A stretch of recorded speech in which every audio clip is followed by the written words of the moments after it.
Армысыздар, құрметті білім алушылар, балаларды табиғатпен таныстыру және экология негіздерімен таныстыру әдістемесінен кезекті лекция сабағымызды бастаймыз. Пән оқытушысы мен Махамбет Абдиева Айна. Біз өткен тақырыбымызда туған өлкенің табиғаты, туған өлкенің географиялық ерекшеліктері, туған өлкенің табиғи ресурстары және оларды қалай тиімді пайдалану жолдарымен танысқан болатынбыз. Ал бүгінгі біздің жаңа тақырыбымыз балаларды табиғатпен таныстыру жұмыстарының мазмұны болып келеді. Бүгінгі сабағымыздың жоспары балаларды табиғатпен таныстыру жұмысының мазмұнына тоқталамыз және балаларды табиғатпен таныстыру жұмыстарын жоспарлауды үйренетін боламыз.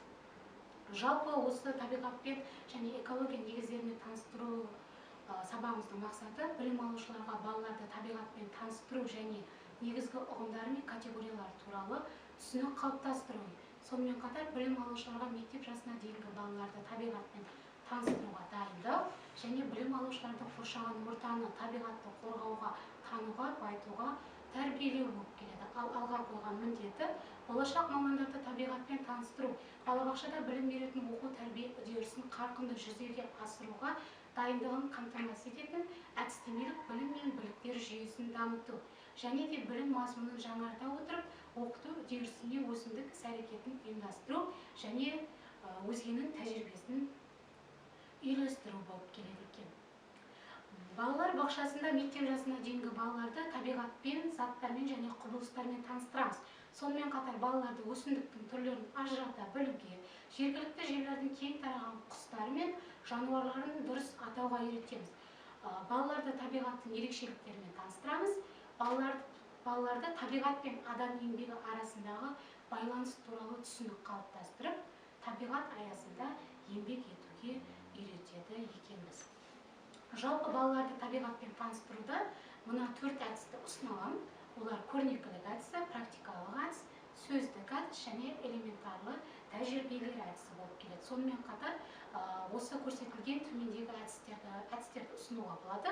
Олар ойын сабақтар, күнделікті еңбек, яғни топтағы, бөлмедегі еңбек әрекеті және ауладағы еңбек әрекеті болып келеді. Сонымен қатар топтық серуендер және ең бастысы ол бақылау екен.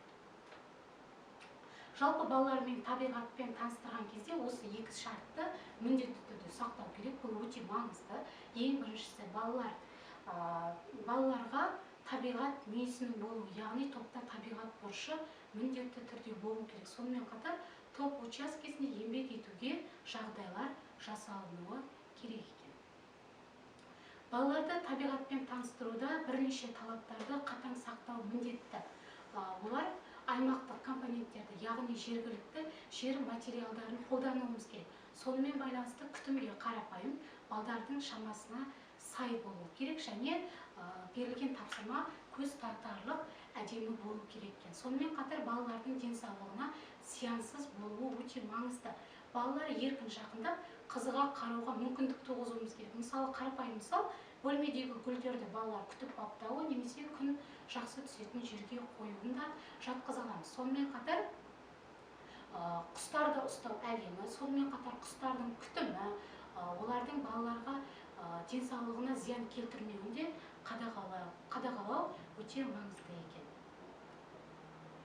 Енді мысал ретінде ересек топ балаларына арналған табиғат бұрышын ұйымдастыруды ұсынайын.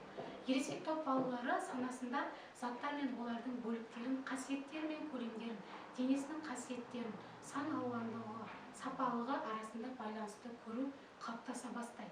Балалар заттарды терең салыстыруға, олардың ұқсастығы мен айырмашылығын табуға, жалпылама қорытындылар жасауға үйрене бастайды. Өсімдіктер мен жануарлар әлемі туралы білімдері қиындайды. 4 жастан 5 жасқа қарағанда балалар жануар әлемін танысқанда олардың ерекшеліктерін, құрылысын, қозғалысын, қоректену әдісін түсіне бастайды. Мысалы, өсімдіктерді суару кезінде қарапайым еңбекке үйреткен кезде оларға жапырақтарын сүртуді, сонымен қатар гүлге су құюды үйретуге болады екен. Сонымен қатар ұсақ жапырақтарды сүрту, дымқыл шүберекпен сүрту керек, ал қалған өсімдіктерге су құюды да үйрете алады екенбіз.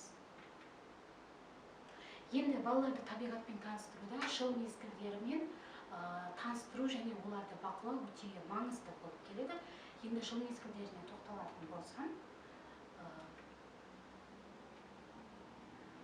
Күз мезгілі. Күз мезгілінде балаларды күзгі табиғат өзгерістерге бақылауға үйрету, жапырақтардың түсі күзде өзгеретінін, сарғаятынын, күзде пісетін жеміс жидектерді, түсіп жатқан жапырақтар қандай ағаштікі екенін танытуға дұрыс үйрету керек.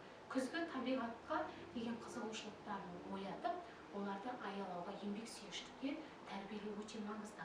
Сонымен қатар ауа райын бақылау кезінде, күнделікті серуен кезінде ауа райы жағдайында балалардың назарын ауа райына аударуымыз керек. Күн бүгін суық па, жылы ма, жел ме, әлде тыныш па деген сияқты. Сонымен қатар аспанның түсі қандай, немесе жауын-шашын жауып тұрса, жауын-шашынның түрлеріне де тоқталуға болады екен. Сонымен қатар ағаштарды бақылау. Күзде ағаштардың әдемілігіне ең алдымен назар аударып керек. Жазда бұл ағаштардың жапырақтары қандай түсті еді, ал қазір қандай түсті?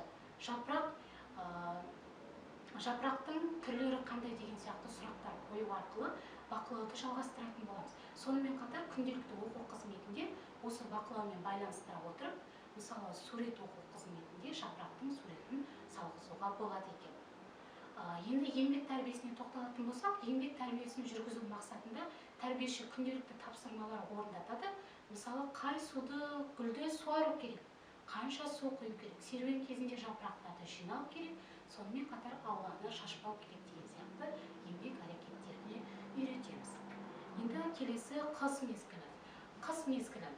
Балаларды қыс мезгіліндегі табиғат құбылыстарымен таныстыруды жалғастыра береміз. Қардың жаууы, аяз, қар мен мұздың қасиеттерімен таныстырамыз. Қыс мезгілінде ағаштардың бейнесіне назар аудартып, қысқы пейзаж туралы түсінік береміз. Сонымен қатар қыстап қалған құстар туралы да мәлімет беруге болады. Өлі табиғат құбылыстарымен таныстырғанда, күнделікті серуен кезінде балаларды табиғатты бақылауды жалғастыра береді. Сонымен қатар ауа райына сай киінуді әдетке айналдыруымыз керек. Қардың жаууы, қар қалай жауып тұр, баяу немесе тер, қар қандай түсті? Тәрбиеші қарды бұлттардан жауатынын түсіндіріп, әркез серуен кезде қар басқан жерлерді көрсету арқылы түсінік қалыптастырады екен. Сонымен қатар қарға байланысты немесе қыс мезгіліне байланысты тақпақтарды, өлеңдерді жаттатқызуға болады екен.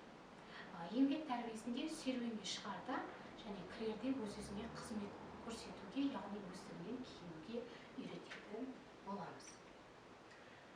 Келесі көктем мезгілі. Табиғаттағы көктем құбылыстарымен балаларды таныстыру, көктемдегі табиғатта болатын өзгерістер туралы түсінік беру, табиғаттағы маусымдық өзгерістерді өзара байланыстыруға үйрететін боламыз. Өлі табиғаттағы өзгерістерге наурыз айының ортасында күн ұзарып, түн қысқаратынын балаларға жаймен түсіндірсек болады. Сонымен қатар барлық қарлардың еретінін және мамыр айында күн күркірейтіні туралы түсініктер бере аламыз. Ағаштардың оянуы. Сәуір айында қар құрсауынан босаған ағаштар бір жарып жапырақ жая бастайды, сонымен қатар бәйшешектер өсе бастайды. Енді жыл құстарының ұшып келуіне міндетті түрде тоқталуымыз керек. Сонымен қатар жәндіктердің пайда болуы, қара торғай, боз торғайлардың ұшып келуі, қыстап қалған қарға сауысқан торғайлар олармен бірге ұя салатыны туралы да түсінік береді екенбіз. Еңбек тәрбиесінде гүлзарларға гүл отырғызу, тәрбиеші гүл тұқымын сеуіп, одан қандай гүл өсіп шығатынын түсіндіретін болады.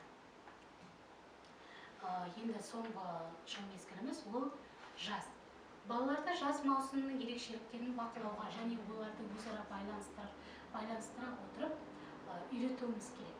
Мысалы, жаз мезгілінде күннің шығатынын, жаңбырдың аз жауатынын, сонымен қатар әртүрлі жемістер, алмұрттардың өсетіні, көкөністерден қиярлардың өсетіні туралы түсінік береміз.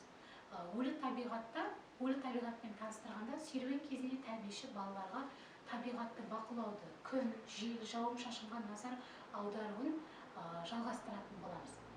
Сонымен қатар еңбек әрекеті кезінде күнделікті бөлме өсімдіктерін күтеміз. Сонымен қатар серуенге шыққан кезде гүлзарларға су құю арқылы еңбек әрекетін жалғастырады екенбіз.